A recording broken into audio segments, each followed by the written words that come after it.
Hi పిల్లలు! ఈరోజు నేను మీకోసం ఒక కొత్త కథతో మీ ముందుకొచ్చాను. ఇక ఆలస్యం ఎందుకు? కథలోకి వెళ్దామా?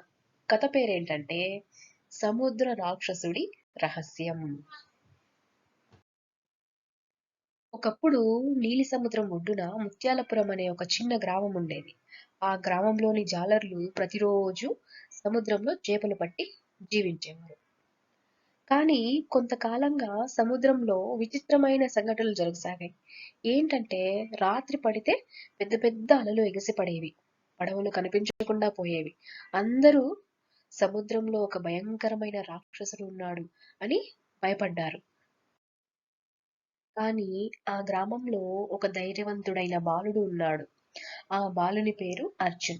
అర్జున్ మాత్రం నిజం తెలుసుకోవాలని నిర్ణయించుకున్నాడు. ఒకరోజు రాత్రి చిన్న పడవలో సముద్రం మధ్యకు వెళ్ళాడు. చంద్రకాంతితో సముద్రం వెండి రంగులో మెరిసిపోతాంది. అకస్మాత్తుగా నీటిలో నుంచి ఒక భారీ నీడ పైకి వచ్చింది. అది నిజంగానే ఒక పెద్ద సముద్ర రాక్షసులలాగా కనిపించింది. కానీ అర్జున్ పారిపోలేదు. "నువ్వెవరు?" అని అడిగాడు. అప్పుడు ఆ రాక్షసుడు మృదువుగా మాట్లాడాడు. "నేను రాక్షసుడు కాదు, ఈ సముద్రానికి కాపలాదారిని" అని సమాధానం ఇచ్చాడు. అర్జున్ ఆశ్చర్యపోయాడు. "అయితే ప్రజలు ఎందుకు భయపడుతున్నారు?" అని అడిగాడు. ఆ కాపలాదారి ఇలా సమాధానం ఇచ్చాడు. "మనుషులు సముద్రంలో చెత్త వేస్తున్నారు. చేపలు అవసరానికి మించి పట్టుకుంటున్నారు. సముద్ర జీవులు నశిస్తున్నాయి. వారిని హెచ్చరించడానికి మాత్రమే అలలు పెద్దగా వస్తున్నాయి" అని అన్నాడు. అర్జున్ అన్నీ అర్థం చేసుకున్నాడు. మరుసటి రోజు గ్రామస్తులకు జరిగిన విషయం చెప్పాడు.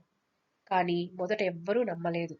కానీ సముద్రంలో తేలుతున్న ప్లాస్టిక్, వలలో చిక్కుకున్న తాబేళ్లు, గాయపడిన చేపలను చూసి అందరూ తమ తప్పును తెలుసుకున్నారు. ఆ రోజు నుంచి గ్రామస్తులు సముద్రంలో చెత్త వేయడం మానేశారు. అవసరమైనంత మాత్రమే చేపలు పట్టారు. సముద్రాన్ని శుభ్రంగా ఉంచారు. కొన్ని రోజుల తర్వాత అలలు మళ్లీ ప్రశాంతంగా మారాయి. చేపలు కూడా ఎక్కువగా దొరికాయి. ఒక చంద్రకాంతి రాత్రి అర్జున్ సముద్రం వైపు చూశాడు. దూరంలో ఒక కాపలాదారి చిరునవ్వుతో చేయి ఊపుతూ కనిపించాడు.